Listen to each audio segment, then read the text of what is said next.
Hi, I'm Jennifer Hitchcock, and this is a short recap video for the first, or I guess it's actually the second meeting of the Equity Reading Group for fall 2024. We're reading the book Promoting Belonging, Growth Mindset, and Resilience to Foster Student Success. Our first meeting was just a quick introduction, and we kind of set the schedule of readings if anyone wasn't there. We decided we read for this first meeting, what we talked about was the introduction through chapter 2. We're going to have our next meeting on November 7th, where we'll read chapters 3 and 4, and our final meeting of the semester on December 5th. And that's when we'll read the final 3 chapters, 5 to 7. For the first section, the introduction to chapter 2, we had some good discussion, and there was some really interesting, useful stuff in there.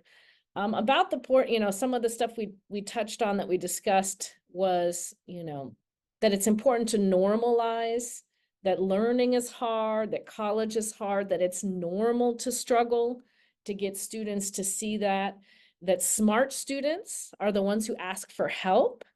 And just kind of normalizing the feeling of vulnerability, because I think and the chapter talks about this, a lot of students, especially students from lower socioeconomic background or underrepresented other marginalized groups, tend to be more sensitive or have more self-doubt. There's also, even mentioned stereotype threat, these feelings that it's extra important to kind of establish that sense of belonging and to normalize that it's normal to struggle, it's normal to have a hard time, and that, it's normal to need to reach out for help. And to do that, it can have more impact with those marginalized students. Some other stuff we discussed, the idea of defining success, and kind of, and it wasn't that this chapter talked as much about this, but we sort of went on a tangent of what does it mean to be smart, to be successful, to be good at something, to kind of, some of us talking about, sometimes it's important to just rethink that, because students have certain assumptions about that that may not be that helpful. Let's see, Donna had brought up Carol Dweck's Power of Yet video. I put in the chat. If anyone's interested, I can send you that. But there is a TEDx talk where she talks about the power of yet, and it's kind of focused on this growth mindset idea. We also talked the chapters, and we also touched on this, that talked about that it's important that this emphasis on learning mindsets be systemic, that yes, we can implement these things in our own courses and they might have a positive impact for our own students, but if it's just a few professors kind of working in isolation, it won't have the same impact. And the studies they reference do suggest that too, that the greatest impact you find with these mindset interventions and is, when it's at the system level and when it's done early too. So we kind of touched on this idea of maybe this is something that the college could focus on in those SOAR student advising, summer advising sessions, summer bridge programs, and just even something to implement with advisors, kind of something that students are going to get early on in their college career, and that's going to position it as an institutional value.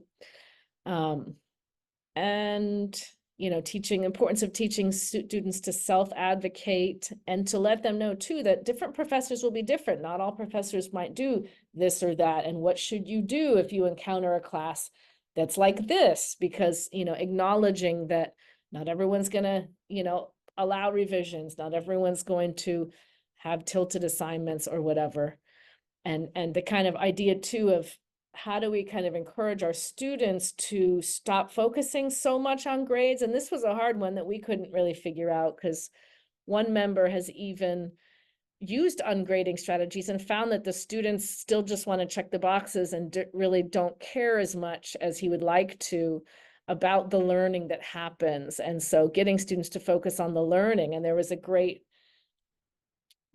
case study for a woman named Maria in those chapters, where Maria didn't get the best grade in the class, but Maria did all the things that a student with a good growth mindset and persistence would do, and ask questions and sought out help. And then when at the end of, after the semester was over, these students had to take some sort of national exam for their field. And Marie ended up getting the highest grade, even though there were other students in the course earlier who had gotten higher grades. They'd only been focused on the grade and not on learning. So it was an interesting case study there too. And that focus on persistence, it shouldn't just be about a good grade. And let's see, was there anything else?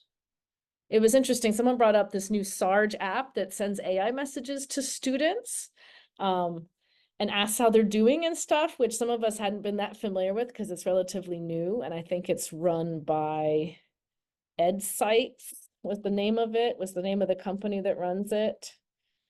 And it's interesting if an app like that, could you really promote growth mindset in students using some sort of AI app? So that was an interesting question.